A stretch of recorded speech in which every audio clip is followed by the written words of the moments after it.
Ya, excelente. Bueno, les pido excusas primero por iniciar más tarde la clase.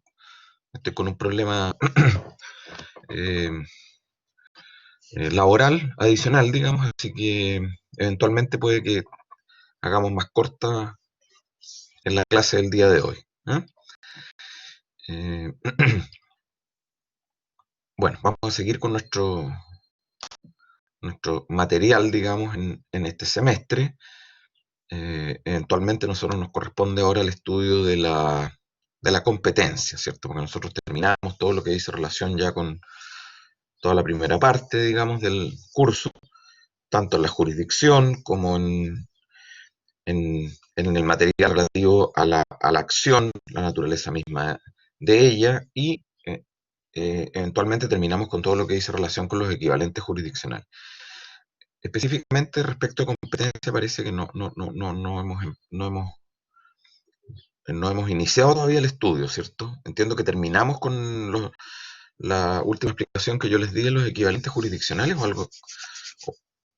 Ya, entonces, efectivamente, entonces nos corresponde iniciar ya el estudio de la competencia, ¿cierto? Bueno, obviamente que en primer lugar nosotros podemos hacer alguna clara distinción en relación con la competencia. No obstante no haberla estudiado todavía, dijimos, eh, ¿qué relación hay, digamos, en la competencia con la jurisdicción? ¿Recuerdan algo ustedes ahí?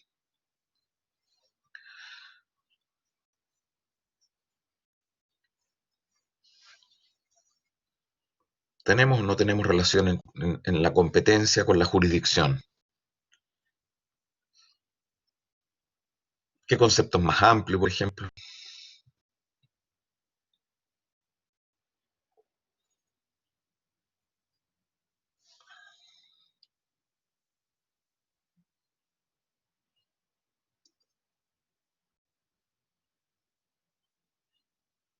Ya, ya. Obviamente la jurisdicción es más amplia, ¿cierto? El concepto de jurisdicción engloba, por así decirlo, la idea de competencia, y la competencia efectivamente viene a ser un límite al ejercicio de la jurisdicción. Entonces, obviamente que ya sabemos que todos los jueces eh, ejercen o tienen la jurisdicción. ¿Por qué? Porque son los tribunales de justicia los que detentan, ¿cierto? El ejercicio de la jurisdicción y a través de los tribunales de justicia. Pero, obviamente, el límite dentro de los cuales el juez ejerce su jurisdicción se lo va a dar efectivamente la competencia a ellos, ¿cierto? Obviamente que dijimos que la jurisdicción primero la tienen fundamentalmente los tribunales de justicia, y eventualmente podría haber algunos otros poderes del Estado que en forma excepcional también pueden ejercer en algunos casos la jurisdicción. Pero vamos a acotar ahora esta idea entonces de jurisdicción y vamos a ir a la idea de competencia, porque obviamente primero tenemos que enmarcar la competencia dentro del ámbito del derecho público, ¿cierto? Y la competencia en el ámbito del derecho público se refiere a la facultad que tiene cada órgano del Estado para actuar válidamente en los asuntos que la ley le ha puesto dentro de las esferas de sus atribuciones. Eso en el campo del derecho público, ¿cierto? ¿Por qué? Porque esa idea excede, digamos, lo que dice relación solo con los tribunales de justicia, sino que obviamente los órganos del Estado actúan dentro del ámbito de su competencia. Entonces, obviamente que dentro de ello podemos englobar o podemos destacar el artículo 7 de la Constitución, puesto que enmarca también la idea de que la función jurisdiccional y la función administrativa está destinada a distribuirse dichas funciones entre los distintos órganos del Estado. No estamos hablando exclusivamente de los tribunales de justicia. Pero tenemos que acotar esta idea o este concepto, porque el ejercicio de la jurisdicción va a ser limitado a la competencia específica que tenga un tribunal para conocer de un caso concreto, de un caso particular, ¿cierto?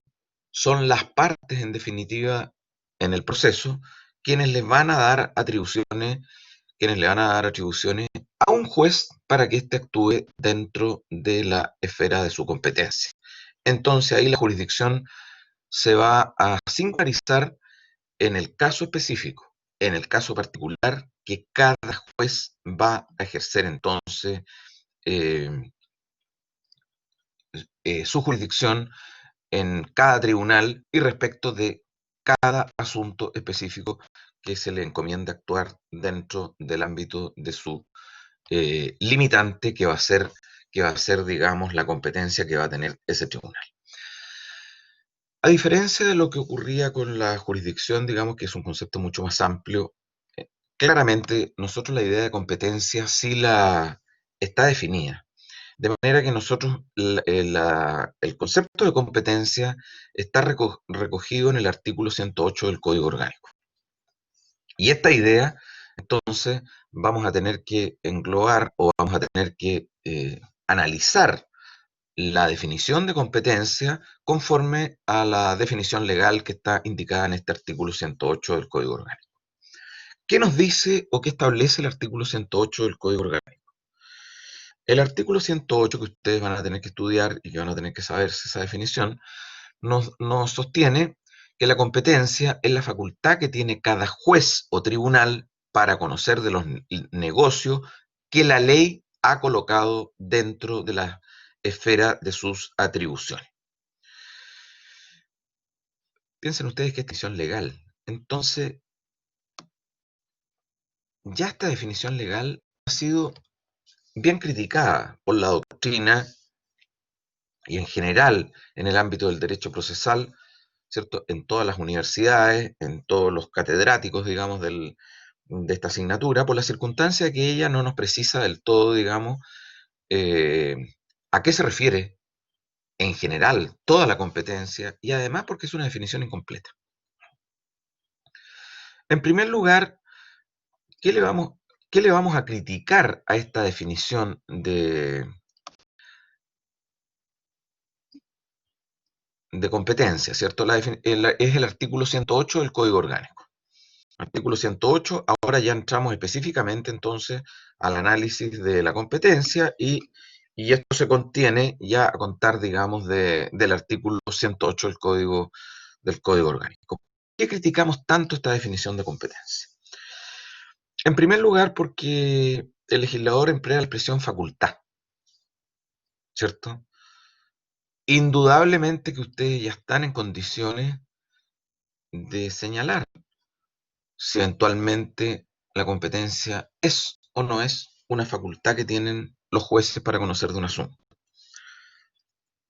Pareciera que es criticable esa noción, ¿cierto? Ese concepto que parte diciendo que es la facultad. ¿Qué podrían decir ustedes o agregar al respecto en relación con la facultad que tiene cada juez o tribunal? ¿Será esto una facultad?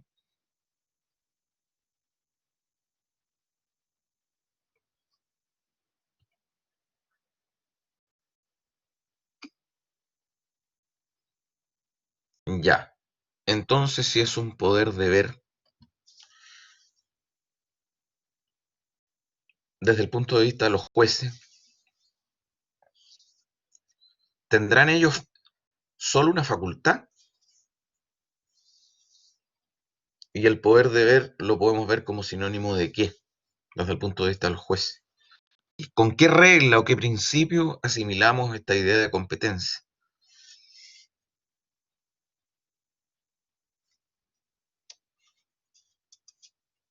Que decíamos que ya estaba en el artículo 76 de la Constitución, en el... Ya, obviamente, ¿cierto? Y claramente nosotros vamos a hacer alusión aquí, porque ya ustedes pueden perfectamente distinguir primero la circunstancia que es un poder deber, o sea, para los jueces no es simplemente una mera facultad, es decir, la facultad le daría la opción de ellos, ¿cierto?, determinar cuándo van a intervenir o cuándo no van a intervenir eh, en el ejercicio, digamos, de su competencia. Indudablemente que esto va en contra de un principio o de una regla y que está reconocida constitucionalmente como es el principio de la inexcusabilidad desde el punto de vista eh, de los jueces, ¿cierto? Los jueces, una vez requerida su intervención, no, esto no puede quedar al arbitrio del tribunal, digamos, porque es un poder deber, como bien dijeron ustedes, y es además es un deber inexcusable, teniendo presente entonces el principio o la regla de la inexcusabilidad. Entonces, obviamente que vamos a hablar ahí ya de la idea de función, del poder deber, etcétera, ¿cierto? Claramente entonces vamos a dejar de lado la expresión facultad y vamos a cambiarla, claro, definitivamente por la idea de este poder deber, por la potestad, por el poder, ¿cierto?, que tienen los tribunales. Luego ahí ya tenemos una primera crítica fuerte y sólida al concepto de competencia. Y en segundo lugar, esta definición es incompleta, porque el artículo 108 nos dice, ¿cierto?, que es la facultad que tiene cada juez o tribunal para conocer de los negocios que la ley ha puesto dentro de la esfera de su atribución.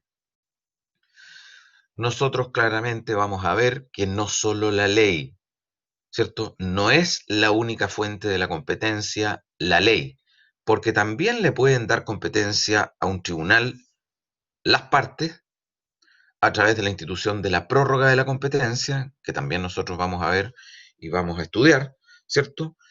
Y adicionalmente, también le pueden dar atribuciones a un tribunal, otro tribunal, ¿cierto? Entonces, no podemos decir que es solo la ley la que le va a dar estas atribuciones a un tribunal para actuar dentro de la esfera de su competencia, sino que claramente tenemos que agregar las partes a través de la prórroga de la competencia o bien otro tribunal que lo puede hacer a través de la competencia delegada como nosotros lo vamos a analizar una vez que veamos las clasificaciones de la competencia.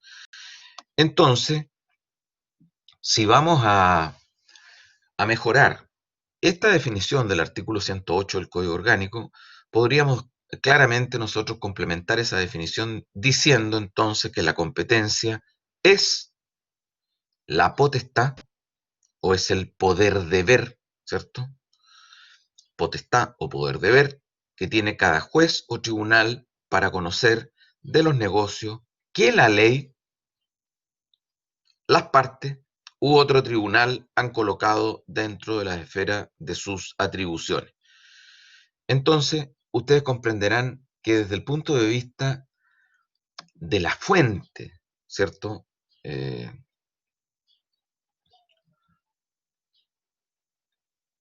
escuchan ahí o no? ¿Se escucha?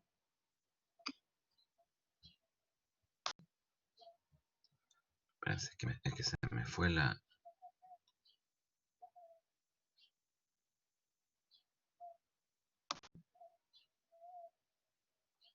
Ya, ya. Entonces, claramente ya distinguimos desde la fuente, ¿cierto? De la fuente de la competencia de un tribunal, que esta puede provenir de la ley, obviamente, que va a ser la competencia del juez natural, y en realidad esa es, esa es la competencia que por esencia le corresponde a un tribunal de justicia. Aquella que emana de la ley, el juez naturalmente competente, porque indudablemente esa es la competencia que está enmarcada dentro de los principios de la legalidad y de la inexcusabilidad que hemos señalado, ¿cierto? Pero además, la competencia se la puede dar entonces a un tribunal, las partes vía prórroga de la competencia, o bien otro tribunal por la competencia delegada. Entonces, eh, adicionalmente, la competencia tiene que estar en alguna de estas fuentes que hemos indicado, ¿cierto? vía ley, que será la regla general, vía parte, en virtud de la prórroga de la competencia, y en aquellos campos o en aquellos casos también en que se consigue o que se permite prorrogar la competencia. Ustedes comprenderán que no en toda clase de asuntos podremos prorrogar la competencia. O bien otro tribunal, como ya hemos indicado. Obviamente,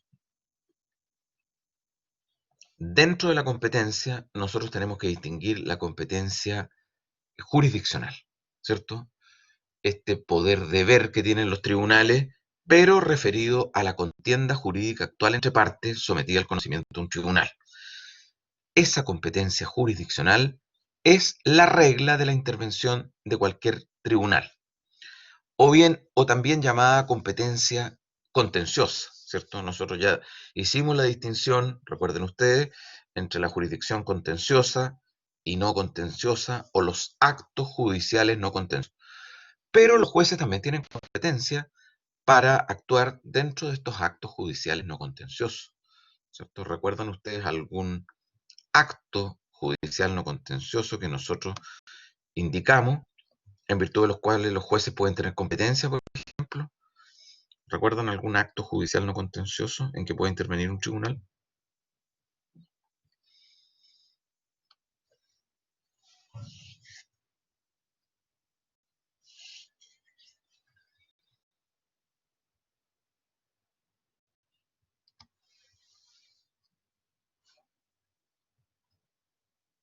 ¿Qué acto judicial no contencioso indicamos nosotros?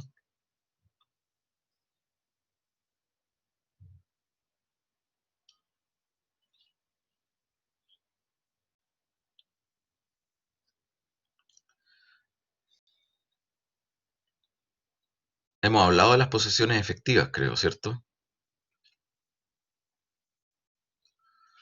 ¿Qué posesión efectiva se tramita, digamos, en los tribunales de justicia? ¿O todas las posesiones efectivas se tramitan en los tribunales de justicia?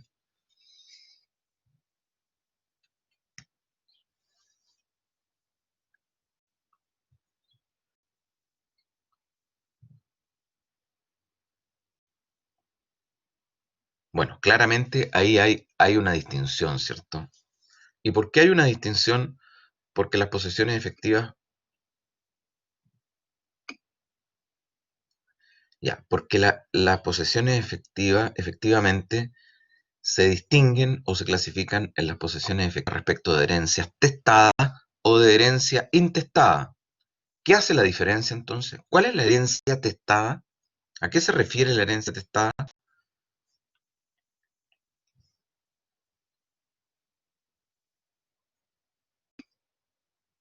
Ya, la herencia testada nos implica la presencia de un testamento.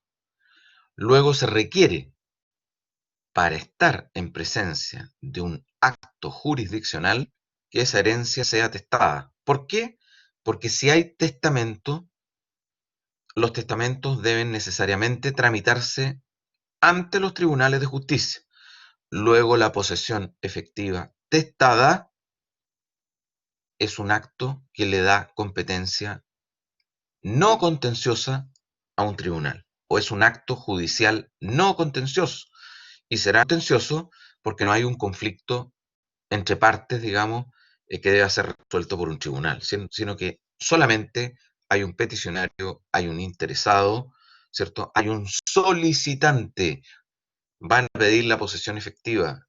¿Qué significa pedir la posesión efectiva? Significa reconocer la calidad de heredero de una persona en relación a una herencia o en relación con un determinado causante.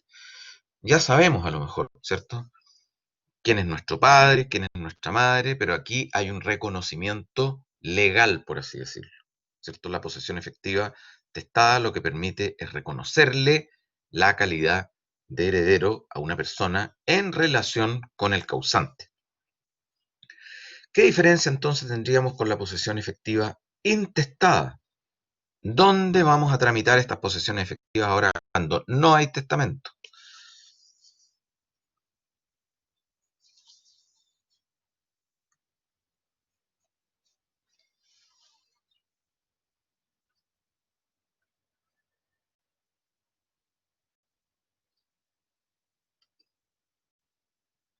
Ya, en el registro civil, ¿cierto? Correcto. Y si tramitamos esta posesión efectiva intestada, cuando no hay testamento, en el registro civil, ¿qué característica o qué diferencia tiene, obviamente primero ante quién se tramita, pero qué diferencia vamos a tener entre la posesión efectiva testada e intestada? ¿Qué característica tendrá si la posesión efectiva intestada se tramita en el registro civil? ¿Será un acto judicial no contencioso?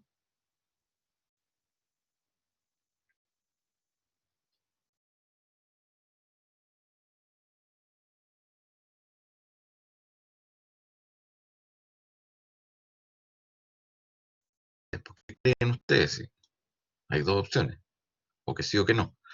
Pero ¿qué creerán ustedes?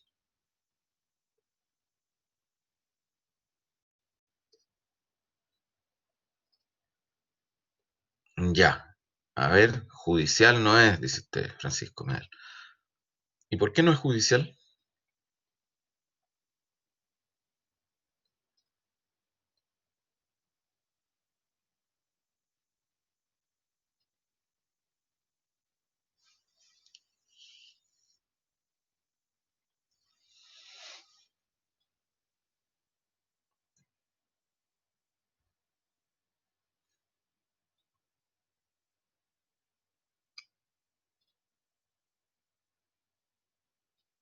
Ya, ¿cierto? Bien, porque efectivamente no se tramita y no se hace, como pueden decir ustedes, ¿cierto? No es que se haga, pero en realidad, en realidad lo que se requiere en la posesión efectiva es tramitarla y efectivamente la posesión efectiva intestada no se hace ante un tribunal. Ya dijeron ustedes que se hacía ante el registro civil. Luego, las posesiones efectivas intestadas no son actos judiciales no contenciosos. Porque recuerden ustedes que esos son aquellos que una ley requiere la intervención de un tribunal y donde no se promueve contienda alguna entre partes. Si el acto se realiza entre el registro civil, ese es un acto administrativo. Luego hoy día, porque antes las posesiones efectivas testadas o intestadas se tramitaban ante los tribunales, hoy día las posesiones efectivas intestadas es un acto administrativo. Y por ser un acto administrativo, se otorga entonces en, un act en algún ente o en algún organismo de la administración del Estado, cuál es el registro civil. Ahí hay una diferencia sustancial, digamos, entre la posesión efectiva testada e intestada. Una corresponde al ejercicio de la jurisdicción, ¿cierto? Que la jurisdicción podrá ser contenciosa y podrá ser no contenciosa. Y podrá ser en otros casos, ¿cierto? Las facultades económicas, disciplinarias y conservadoras. Pero obviamente que hay una diferencia sustancial en la circunstancia que en un caso vamos a tener que acudir a un tribunal de justicia y en otro caso vamos a tener que tramitarlo ante el registro civil por ser un acto de administración. Entonces, obviamente que eso nos representa, digamos, una idea que es absolutamente distinta, la forma y la manera como vamos a tramitar una y otra. Ninguna relación la tramitación que se hace en, digamos, en un organismo como el registro civil a aquel donde será un tribunal de justicia el que va a decir si es que esa persona es o no es causante de un determinado, o sea, es o no heredero de un determinado causante. Bueno, eh, entonces, en definitiva, la competencia le va a precisar, nos va a precisar, digamos, en el caso de la competencia o en los actos judiciales no contenciosos y la jurisdiccional también, en qué límites o cuál va a ser el ejercicio de la jurisdicción que va a ejercer en concreto ese tribunal respecto de un caso determinado, ya sea contencioso, ya sea no contencioso. De manera que hay muchas definiciones doctrinarias de la competencia y obviamente todas ellas son válidas. Por ahora, ustedes pueden analizar cualquier definición de competencia, pero claramente también deben saber y deben estar en condiciones ya de criticar la definición de competencia que nos señala o que establece el artículo 108 del Código, ¿cierto? Por la circunstancia que ella entonces se refiere básicamente al juez natural, lo cual es correcto, está bien, pero es incompleta por la circunstancia que también las partes u otro tribunal entonces pueden darle atribuciones a un juez y por la circunstancia de que está también la regla de la inexcusabilidad desde el punto de vista de los jueces para que, y de los tribunales de justicia para que ellos intervengan aún a falta de ley que resuelva el conflicto. Sobre todo eso en materia civil, porque en materia penal, digamos, la situación es distinta, pueden efectuarse las primeras actuaciones, pero si no hay ley, digamos, eh, si no hay ley para un determinado delito, quiere decir que tampoco habrá sanción o no será considerado como delito. No podemos hacer, digamos, en materia penal la extensión por analogía, digamos, de un determinado delito. Si no hay ley para ese delito, no puede haber pena. ¿Ah? Sin ley no hay delito, sin delito no puede haber pena. Bueno, lo que nosotros sosteníamos, digamos, era, cuando veíamos jurisdicción, recuerden ustedes, era que fundamentalmente la jurisdicción no podía dividirse, ¿cierto? No podía clasificarse. Ya hablábamos allá de que eran manifestaciones de la jurisdicción, ¿cierto? Porque la jurisdicción la tienen los tribunales y la tienen los jueces, que es inherente a su calidad o al ejercicio de la función jurisdiccional. Pero sí decíamos que lo que admitía clasificación, y no hay duda en eso, es la competencia. Entonces nosotros, esta competencia exclusiva, ¿cierto? Admite clase o clasificaciones. Y desde un punto de vista de distintos elementos o factores que vamos a considerar. Veremos algunos o veremos las más importantes de las distinciones desde el punto de vista de la competencia. En primer lugar, desde el punto de vista de la fuente u origen, ¿cierto? Desde la fuente, y que eso viene o engloba con la misma definición de competencia desde el punto de vista de su fuente o de su origen, donde decíamos que desde dónde podía venir o emanar la competencia de un tribunal. Esta clasificación perfectamente ya la pueden sacar ustedes solo con la definición de competencia. Luego entonces, desde el punto de vista de su fuente o su origen, de dónde viene la competencia de un juez.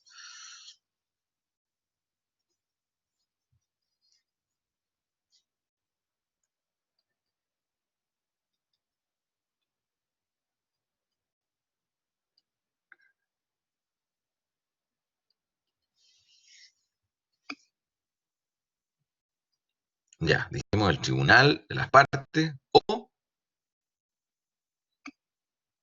de otro tribunal, ¿cierto? Ya. Entonces ahí obviamente que vamos a encontrarnos en casos en que la competencia, bueno, vendrá en primer lugar, entonces si es la ley, esa es la competencia natural, porque la competencia natural entonces será esta potestad que la ley le otorga al tribunal para conocer de un determinado asunto.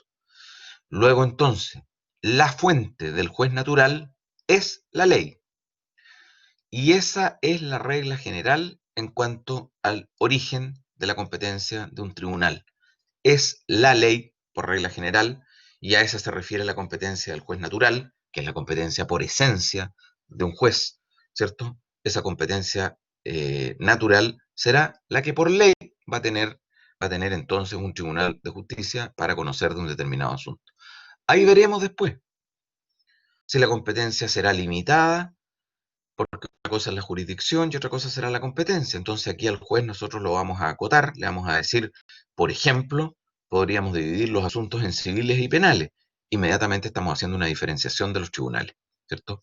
Oiga, juez, usted va a conocer nada más que los asuntos civiles. Los asuntos penales tendremos que ir donde otro tribunal. Bueno, entonces, dentro de esta clasificación, tenemos entonces la competencia natural, ¿cierto? Que será esta potestad que la ley le va a otorgar al tribunal para conocer de un determinado asunto. Es y será la regla general en cuanto a la fuente, en cuanto al origen de la competencia. Generalmente nosotros vamos a ir a la ley para ver si un determinado tribunal tiene o no tiene competencia para conocer de un asunto. Pero no será el único, porque esa será la regla general y en la mayoría de los casos entonces los jueces van a actuar como jueces naturalmente competentes. ¿Por qué? Porque es la facultad, o sea, es el poder que emana de la ley, ¿cierto? no puede haber un juez con mayor competencia que aquella que emana entonces de la misma ley que le otorga a ese juez este ejercicio limitado de la jurisdicción para conocer de ese caso preciso. En segundo lugar, tenemos la competencia prorrogada. Competencia prorrogada, vamos a ver nosotros lo que dice relación después con la prórroga de la competencia. Entonces será esta potestad que tiene un tribunal para conocer de un asunto, pero que viene o que se origina por un acuerdo de las partes, por un acuerdo expreso o tácito de las partes. Acuerdo expreso o tácito de las partes. Quienes le van a dar competencia a un tribunal que es relativamente incompetente y que por tanto no tiene competencia natural para conocer de un asunto. Vamos a volver más adelante a hacer la distinción cuando un tribunal es relativamente incompetente y cuando un tribunal entonces va a poder conocer en virtud de la prórroga de la competencia. Ustedes al final de este curso tienen que estar en condiciones de saber y establecer cuándo un juez va a tener competencia que viene de las partes, en qué casos, y cuándo un juez va a tener la competencia natural o propia y la competencia delegada. Vamos a ver nosotros después, y vamos, por eso que estamos diciendo que este poder deber, en el caso de la competencia prorrogada, en un tribunal para conocer de un asunto, va a nacer o va a originarse por un acuerdo expreso o tácito de las partes. Quienes le van a dar competencia, dijimos, a un tribunal que es relativamente incompetente. Vamos a volver sobre esto. Cuando veamos la competencia absoluta y la competencia relativa, vamos a volver sobre esta noción, porque la competencia prorrogada, el tribunal es o tiene competencia absoluta, pero la competencia relativa es relativamente incompetente. Y en virtud de que es relativamente incompetente, las partes pueden prorrogarle la competencia. Más adelante van a entender claramente esta distinción entre la competencia absoluta y la competencia relativa, lo veremos. No hay duda entonces que en la competencia prorrogada la fuente no será la misma que la ley, ¿cierto? Aquí obviamente que podrá estar en la ley también, porque la ley le va a decir a una parte cuándo puede ella darle también competencia a un tribunal. Pero, pero la fuente va a emanar de las propias partes. ¿Por qué? Porque las partes van a prorrogar la competencia porque la ley les da o le permite, ¿cierto?, bajo determinadas condiciones, que ellos le den competencia a un juez distinto del naturalmente competente. Veremos más adelante entonces cuándo no va a ser naturalmente competente y cuándo el juez va a tener esta competencia que viene de las partes y que en virtud de eso va a permitir que un tribunal relativamente incompetente conozca de un asunto. En tercer lugar tenemos la competencia delegada. La competencia delegada, esta potestad que va a tener un tribunal para conocer de un determinado asunto, lo va a hacer o lo será porque, eh, porque existe entonces o esta atribución se la va a dar otro tribunal naturalmente competente en virtud del factor territorio, que estudiaremos más adelante, y que le va a permitir, en virtud de esta competencia delegada, que practique ciertas diligencias específicas que se le encomiendan. Entonces, en virtud de la competencia delegada, un tribunal naturalmente competente le va a dar competencia a otro tribunal, en virtud del factor territorio, como lo veremos más adelante. Le va a dar competencia, pero no para que conozca de todo ese asunto, porque esa la tiene el juez natural. Le va a dar competencia en virtud de la competencia delegada a otro tribunal para que cumpla actuaciones específicas, determinadas, que le va a encomendar el tribunal 1 al tribunal 2. Entonces la fuente será, claro, será un tribunal. Ese tribunal va a delegar, en ciertos casos, el ejercicio de su competencia a otro tribunal. Y eso se hace o en virtud de los exhortos. Han oído hablar, o algo ya hablamos en algunas clases anteriores, digamos, de los exhortos, pero los exhortos, en definitiva, entonces, serán la comunicación que un tribunal le hace a otro tribunal para que practique dentro, dentro de su territorio determinadas actuaciones o determinadas diligencias que le va a encomendar el juez natural o el juez 1 al juez 2. Entonces, esa competencia se la va a dar el juez naturalmente competente. Ese va a permitir, digamos, fraccionar su competencia y determinadas actuaciones que la realiza el juez 2. Por ejemplo, ¿qué actuaciones le podría encomendar un juez o un tribunal 1 a un tribunal 2? Por ejemplo, solo estamos diciendo que le va a encomendar determinadas diligencias. ¿Qué podría encargarle un tribunal a otro tribunal? Por ejemplo, ¿qué se les ocurre a ustedes?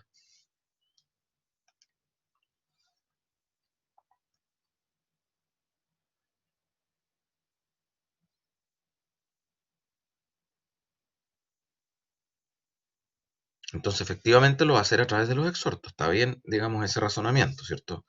El exhorto, digamos, la comunicación que un tribunal va a hacer a otro tribunal. ¿Pero para qué, por ejemplo? Un tribunal le podría dar competencia a otro tribunal. ¿Para qué actuación particular o específica?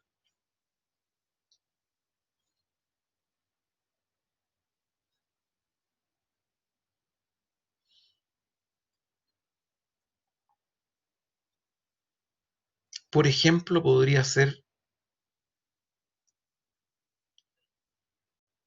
¿cómo van a saber ustedes la existencia de un juicio si ustedes son los demandados en el juicio? ¿Cómo ustedes van a tomar conocimiento de ese juicio? ¿Cómo van a saber ustedes? Ya. ¿Y qué es lo que le van a notificar a ustedes para que tengan conocimiento si estamos en presencia de un acto de jurisdicción pura? ¿Qué tendrán que notificarles? La demanda, ¿cierto? Si estamos en presencia de un acto de jurisdicción. La demanda, pero no solo la demanda, porque también la resolución que recae en la demanda, porque un tribunal dice entonces, bueno, por interpuesta la demanda, traslado al demandado. Quiero saber qué opina el demandado, pero para saber cuál va a ser la actitud de ese demandado, tenemos que notificarlo. ¿Y dónde podría tener el domicilio el demandado, por ejemplo? El demandado podría tener su domicilio en una comuna distinta de aquella en que se sigue el juicio. ¿Se dan cuenta? Entonces resulta que el tribunal 1 le va a dar competencia al tribunal 2, a otro tribunal que no es naturalmente competente, le va a dar competencia, por ejemplo, para que notifique la demanda. ¿Podrá el tribunal 2 tener competencia para otros asuntos? No, va a tener competencia solo para aquellas que le diga en virtud del exhorto, la comunicación del tribunal 1 a ese tribunal 2. No va a tener competencia para otras actuaciones.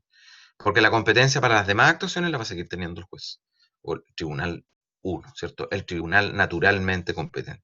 Bueno, podría ser para notificar la demanda, ¿cierto? Porque el demandado, por ejemplo, tiene su domicilio en Puerto Montt y resulta que el juicio lo estamos llevando en Concepción, o lo llevamos en Temuco, o lo llevamos en Chillán, ¿cierto? O lo llevamos ante otro tribunal. Entonces, obviamente, que si esa parte demandada tiene un domicilio en otro territorio jurisdiccional, bueno, vamos a tener que notificarla. ¿Y cómo la vamos a notificar? Tendrá que existir un exhorto, una comunicación del tribunal 1 al tribunal 2.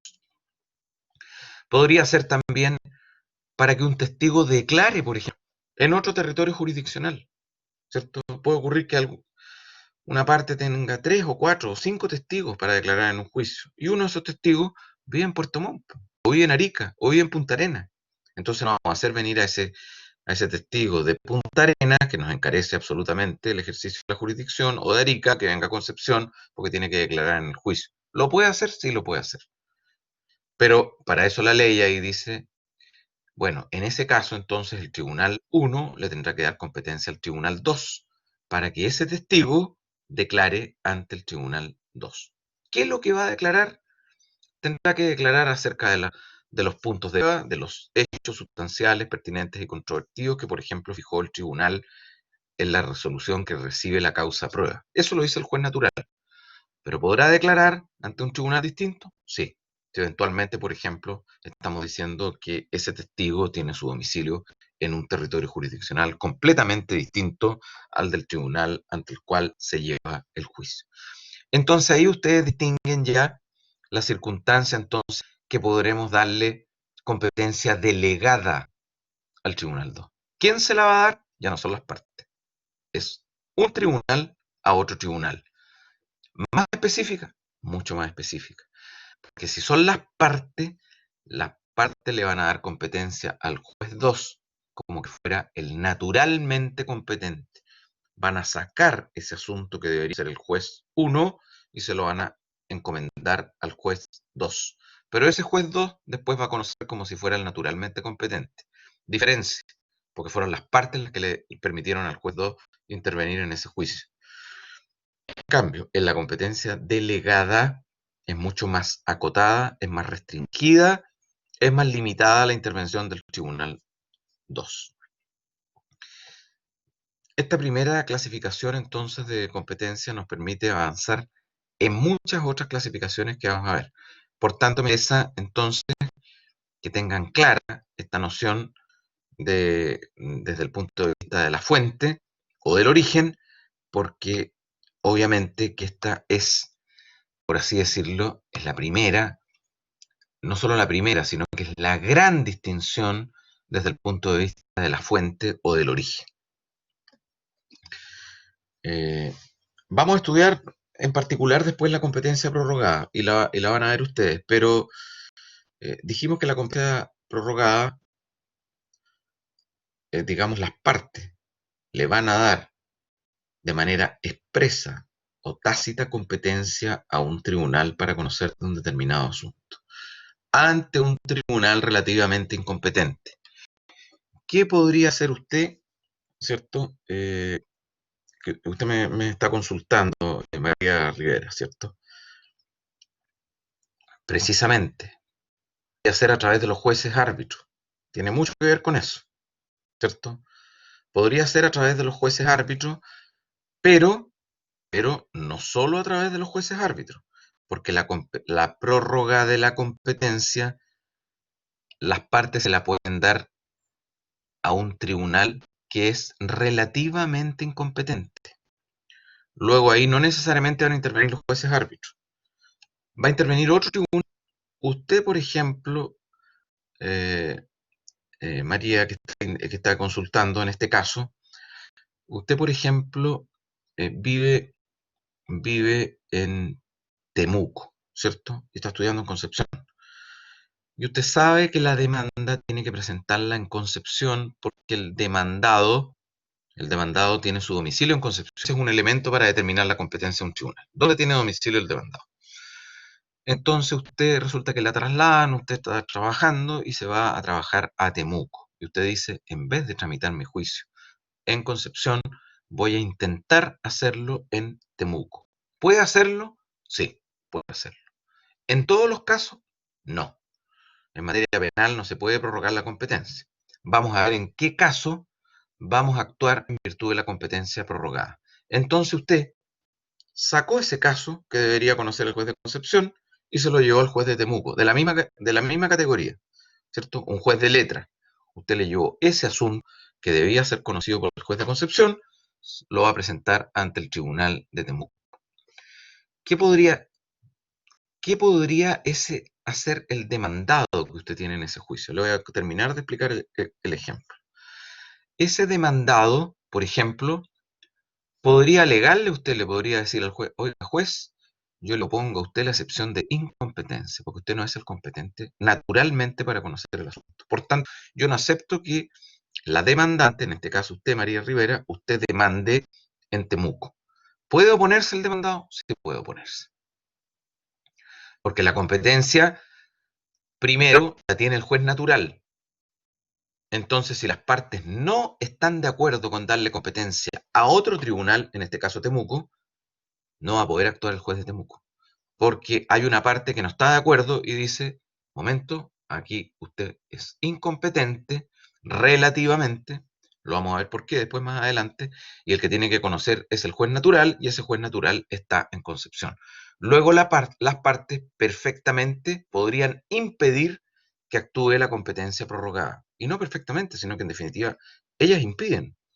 Porque para, porque para que estemos en presencia de la competencia prorrogada, se requiere de un acuerdo de las partes. ¿Se dan cuenta? Acuerdo expreso o tácito. Vamos a ver en qué caso, por ejemplo, podríamos estar en presencia de un acuerdo tácito de las partes para actuar por la competencia prorrogada. Bueno, veamos ahora qué diferencias hay entre la competencia prorrogada y delegada. Yo ya les he indicado varias de estas diferencias, creo que se las voy a explicar, o las vamos a señalar con un poco más eh, de rapidez en virtud, digamos, de que ustedes ya han visto algunas de estas diferencias que se dan entre la competencia prorrogada y delegada. En primer lugar, en cuanto al origen, la competencia delegada, dijimos nosotros que el origen de la competencia delegada nace de un texto, de una ley que la autoriza, esta competencia delegada. Pero, para que estemos en presencia de la competencia delegada, no obstante que su origen va a ser siempre la ley, se requiere acto de un tribunal o de un juez. ¿Qué juez? El juez naturalmente competente. Ese juez, en el ejemplo anterior, el juez de Concepción, ¿cierto? Juez naturalmente competente, le va a permitir actuar al juez de Temuco para que allá notifiquemos la demanda, para que allá declare un testigo. Entonces se requiere de un acto de un tribunal, más allá que la ley lo permita. ¿Por qué? Porque el Tribunal 1 va a permitir que el Tribunal 2 actúe fuera de su, o que actúe, digamos, para conocer de determinadas cuestiones y en virtud del cual entonces vamos a sacar algunas gestiones del territorio jurisdiccional del Tribunal 1 y la vamos a llevar al territorio jurisdiccional del Tribunal 2. Por eso son actos específicos, por eso son actos limitados, solo ciertos actos procesales. ¿Cuál? El que el juez 1 le dio competencia al juez 2. Por eso en los exhortos uno a veces tiene que hacerlo con mayor amplitud. Entonces, porque a veces le damos competencia solo para un determinado acto específico, pero requiere a lo mejor algún otro, el Tribunal 2, entonces en el exhorto hay que pedir que sea más amplio, que permita que haga más de un acto procesal. Pero en definitiva, la delegación entonces va a emanar del Tribunal 1, que vía exhorto le va a decir al Tribunal 2 hasta dónde puede actuar. En cambio, la competencia prorrogada también tiene su origen en la ley, porque también la establece la ley, en qué asunto se puede prorrogar la competencia. Pero, así como la competencia delegada se requiere la actuación de un tribunal o de un juez, acá se requiere la actuación de las partes. Si no hay actuación o no hay acuerdo de las partes, no puede haber prórroga. Y ya quedó claro en el ejemplo anterior, cuando yo les dije a ustedes y a su compañera, ¿cierto?, que ella sacó de Concepción un determinado asunto y lo llevó a Temuco ante un juez de la misma jerarquía para que conozca el juez de Temuco. Luego, para que haya prórroga, se requiere de un acuerdo de las partes. Ya vamos a volver sobre eso cuando veamos prórroga. Pero ahí tenemos la primera gran diferencia, ¿cierto? El origen en ambos es de la ley, pero en uno se requiere actuación de un tribunal a otro tribunal y en la competencia prorrogada se requiere de un acuerdo de las partes, sin el cual no hay prórroga de la competencia. En segundo lugar, la competencia delegada se puede referir tanto a la competencia absoluta como a la competencia competencia relativa. Es decir, un tribunal puede darle competencia a otro tribunal en la competencia absoluta, en la competencia relativa, en materias civiles o en materias penales, en toda clase de asuntos. La competencia delegada, entonces, se refiere ya a la competencia absoluta, a la competencia relativa, como lo vamos a estudiar más adelante nosotros, en materias civiles o en materias penales. En cambio, la prórroga, esto que dijimos que las partes, que su compañera, por ejemplo, ella, María, ella sacó un caso de Concepción y se lo llevó al juez de Temuco. ¿Lo puede hacer? Sí. Pero recuerden ustedes que dijimos antes que le va a dar competencia expresa o tácita las partes a un tribunal que es relativamente incompetente. Entonces la competencia prorrogada solo dice relación con la competencia relativa y además de asuntos contenciosos civiles. Luego no hay prórroga en materia penal. Si el delito se cometió en Concepción, por más que usted, María, o otra compañera o compañero de ustedes quiere sacar el asunto del juez penal en Concepción y llevárselo al juez de Temuco, porque usted se trasladó para allá, no. En materia penal hay otros intereses comprometidos, no pueden las partes cambiar el juez naturalmente competente y entregárselo a otro tribunal. La competencia prorrogada solo se aplica entonces en materia de competencia relativa y tratándose de asuntos civiles contenciosos. Luego no hay prórroga en los actos judiciales no contenciosos. Luego no hay prórroga en los actos de jurisdicción penales, en materia criminal.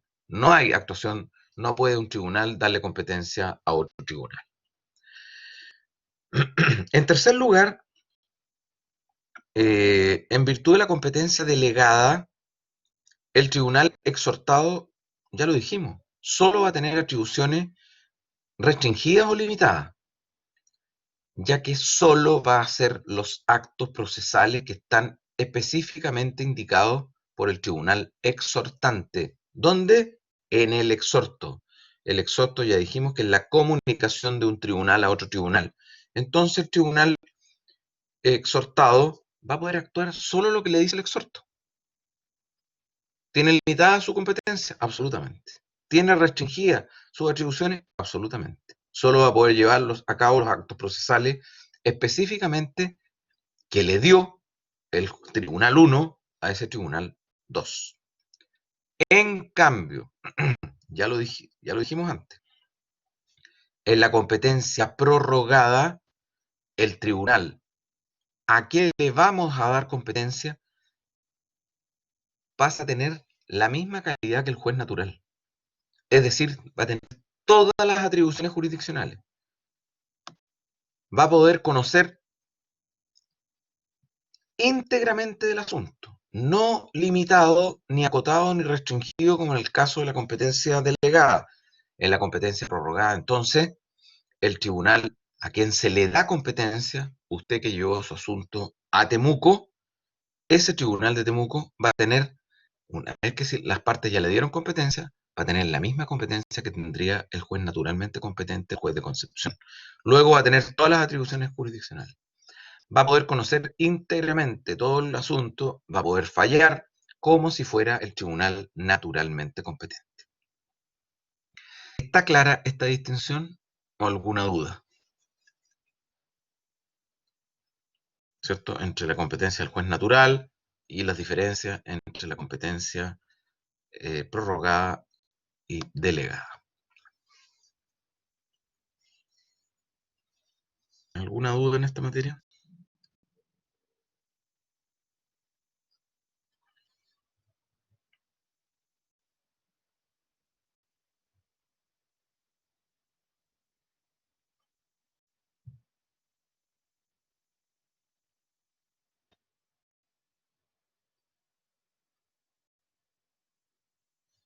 Ya, parece que no hay duda, ¿cierto? Bueno, si hay alguna duda, después me la comentarán. En segundo lugar, dentro de las clasificaciones de la competencia, desde el punto de vista de su extensión, la competencia se clasifica en competencia común o competencia especial, ¿cierto? Estamos diciendo desde el punto de vista de la extensión de la competencia. Competencia puede ser común o la competencia puede ser especial. ¿A qué nos referimos con la competencia común? La competencia común es la que le permite a un tribunal conocer de toda clase de asuntos, cualquiera sea la naturaleza. Es decir, le permite conocer de la generalidad de las causas, ya sea en materia civil o en materia penal. Este juez entonces tiene toda la competencia. Piensen ustedes que en Chile el que tiene la plenitud de la competencia contenciosa y no contenciosa en primera instancia son los jueces de letra. Antes, un determinado juez, y todavía quedan, creo que en algunas comunas, pero muy específicas, hoy día la competencia se ha dividido. La competencia común le permite a un tribunal para conocer de todos los asuntos, cualquiera sea la naturaleza, sean civiles, sean penales, es decir, de la generalidad de las causas. Hoy día esto no se da, o se da en casos muy específicos. Porque la regla, no obstante que la regla es la competencia común, hoy día existe en general competencia especial, ¿cierto? Es la que faculta a un tribunal para conocer de ciertos y determinados asuntos, bien sean civiles o bien sean criminales. ¿Por qué? Porque hoy día tenemos en materia criminal, ¿quién conoce de los asuntos criminales? Por ejemplo,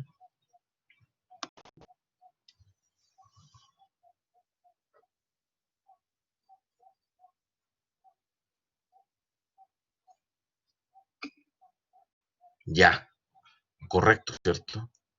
Va a conocer el juez de garantía o el tribunal de juicio oral en lo penal. Esos tribunales son los que van a tener competencia en materia penal. Luego el juez de garantía, no obstante ser juez de letra, pero es juez letrado de garantía. En cambio, en los asuntos civiles va a conocer un juez civil. Entonces, ahí hacemos una gran distinción o le limitamos la competencia a un tribunal. Oiga, juez, usted va a conocer solo asuntos criminales. Oiga, juez, usted va a conocer solo asuntos civiles. Eventualmente, ¿existe algún tribunal que pueda conocer de civiles y penales? Sí, porque se supone que los jueces, el ejercicio de su jurisdicción están dotados ellos para conocer de toda clase de asuntos, pero se la estamos limitando hoy día. ¿Por qué? Porque, por ejemplo, hoy día hay juzgados de familia. Ese juez de familia va a poder conocer solo de asuntos de familia. Ese juzgado del trabajo va a conocer solo de asuntos de trabajo. En cambio, el juez civil, por ejemplo, en Concepción, va a tener competencia solo para conocer de materias civiles. ¿Por qué? Porque hay un juez del trabajo, porque hay un juez de familia, porque hay jueces en materia penal que lo van a conocer a través de los juzgados de garantía. Entonces, obviamente que ahí encontramos ya esta distinción desde el punto de vista, entonces, como lo dijimos, de la, digamos, eh, de la competencia, si va a ser competencia común o va a ser competencia especial. La competencia especial entonces va a facultar al tribunal para conocer de ciertos y determinados asuntos, ya sean civiles o bien sean criminales. En tercer lugar, desde el punto de vista del contenido, hay una gran clasificación que distingue entre la competencia contenciosa o jurisdiccional y la competencia voluntaria o los actos judiciales no contenciosos. Vamos a, vamos a hacer un alto y de ahí vamos a seguir solo un rato en la próxima hora, el próximo bloque. Vamos a terminar antes nuestra clase. Paramos entonces un rato ahora para hacer un pequeño break.